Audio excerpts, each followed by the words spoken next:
Happy Friday, teachers. In this video, I'm going to show you how to incorporate the resources from week 2 for 8th grade for Friday. So you'll notice the live slideshow is here. I'm going to go ahead and click on that. As always, make any edits as needed. We did not include an icebreaker on this one because what kids will be doing today is a formative assessment. We thought they might need more time to do that, but you could certainly add an icebreaker if you choose. Now, slides 3 and 4 and 5, you're going to notice that it's just a quick review of the week.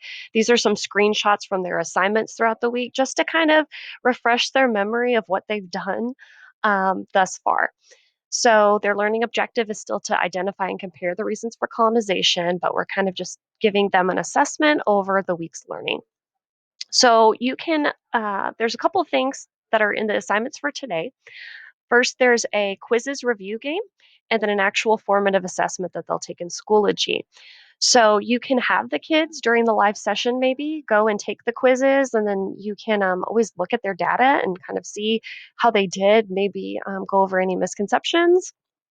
Or the quizzes is something that they could certainly do on their own as well. But let me tell you, you will have to insert a link here and I will show you how. So in this teacher box, it says that you're going to go to this link in order to make your own quizzes copy because we're going to have to create our own homework assignment with it. So let's look at how to do that. I'll click on that link. You will need to make sure that you have a quizzes account. It is free. You can use your Google sign-in or your Gmail's, Northside Gmail in order to do that. So once I have the quiz the way I want it, I can click assign homework. I can change the dates and all of that good stuff. I would give them unlimited attempts since, we're just reviewing here. And you could keep all those settings the same. You scroll all the way down at the bottom to where it says continue. And then I want to get this link right here. I'll click on that chain, and it says that it's copied that to my clipboard.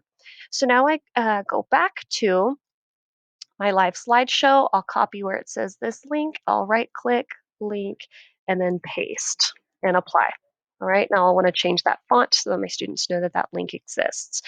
So it says here in the directions, you'll also want to post that link in Schoology to make sure your asynchronous kids have access to it. So I will go to my course in Schoology. I'm going to go in my Friday, September 4th folder, add materials, and I'm going to add a link. And so I can just simply paste my link there, and maybe I say quiz is review game. All right. Now, something I've noticed is that this display in Schoology toggles on. I would unselect it, which means it will display the quizzes in a new window. It's a little funky looking if you keep that on, so we'll say display a new window. I click add, and then what I'll notice that it's going to take a second to load, but as it's loading, I want to show you something in quizzes.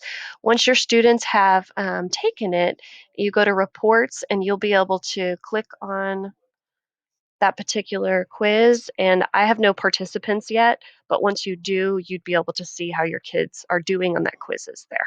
All right, so let's go back into Schoology, check it out. So I have the review game. Of course, I have a typo, but when the kids click on that, they will be able to play the game. All right, so that's kind of the first step is that quizzes review game, and then we want to give them time to do their formative assessment. So I'm going to go back to that teacher overview. I did put a link here, so if you click on that link, it'll take you to our teacher Schoology group under resources for Friday, September 4th. You'll notice that there's a formative assessment here. So you can certainly click on that and copy it over to your courses. I'm going to do that just so you can see in my sandbox course, and I'm going to import it. Now, there was one other thing. It says it's imported. Great. There is one other thing here, which I'll discuss in a minute, but I'm going to go back to my course because there is another step that you'll have to do once you're ready in order to enable that assessment. Now, I noticed that I did not drop that in the folder, so I can do that now by just clicking and dragging it. Okay. So this formative assessment, definitely take the time to look at it. I have set the point values. There's different styles of questions as well, but you can always go and edit it once it's in your course. But before you assign it to students, there's a step that we'll have to do. So click on the gear, and you're going to click on edit. I definitely want to unpublish it for right now, but notice I can do the due dates, but also notice this submissions. Right now, even if I publish this, students won't be able to submit it because it says disable here. So ahead of time, I can enable submissions from and until, meaning I can select a window in which my students will be able to submit that assessment to me. And so maybe you want to give them more time. I'm not sure. I know you also have to think about attendance and kids turning things in. So whatever makes sense for you, but you can set that here. Okay, you will have to make sure you have a category selected, and then once you're ready, you will hit Save Changes. I'm going to go ahead and just cancel that for now because there's one more thing that I wanted to show you on the teacher overview for Friday, September 4th. There's also an optional activity called Letter from an Early Colonist. When you click on that, it's just going to take you back to that Schoology group. And this is the same place we found the assessment for Friday. So when you click on this, before we move it over to your course, I just want to show you real quickly that, oh, I'm sorry, I want to go to actually edit to show you a couple of things. So there's a couple of things that you can do with this. You can either use this as a Schoology assignment, um, or you can use this as a Google Doc assignment.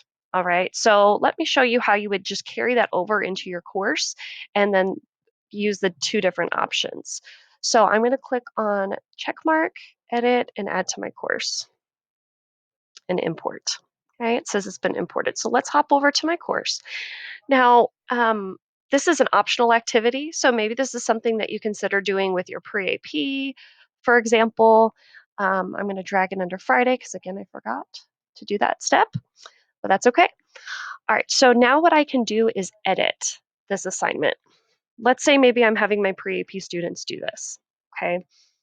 Now, I can just take all of these instructions off if I choose, if I want the kids to just type in their response on Schoology, or if I want my students to do this as a Google Doc in which they have their own copy that they edit, I can use this link. Okay, now this link is going to have to go away in a minute, and I'll show you why. I'm going to open this link in a new tab. It's going to force me to make my own copy. Now, I don't want the students to go through this process. This is just the process I go through as the teacher. The same instructions are right here. I have to make sure that I share this document and change the link to everyone in Northside can view. Okay, and I'm going to click Done. I'm going to take note of, and I can actually copy the title of this to make it easier in a second. I go back to my Schoology course, and I'm still in this assignment. But let's say I want to make it a Google Drive assignment in which it's going to make a copy for each student. Okay, it will pull that up. That's the same one. Just in case, I could have always pasted the title and it would have helped me find it easier, but it was already there. Okay, and I'm going to attach it. Now, the obstacle we've been running into with this is if you do it as a Google assignment, when you copy this into your other courses, this assignment will drop off and you'll have to reattach it to each course. So that's why you have the option of just keeping the instructions here and keeping it an assignment in which they just answer directly into Schoology rather than on a Google Doc. So again, it's up to you. Something else I want to point out that there is a rubric here. It's very basic that I've provided. You can click on that little 4 square to take a look at it. It's a total of 10 points. So I'm just going to cancel that. However, you don't have to use this. You could always take it off or create your own rubric as well. Okay. So I'm going to save the changes. And that one, I made that a Google assignment because when I go back and open it up, you'll notice that it has the copy of that Google Doc right there. Okay. All right, hopefully this video was helpful to you. If you all need any help, please feel free to reach out to us and have a great weekend.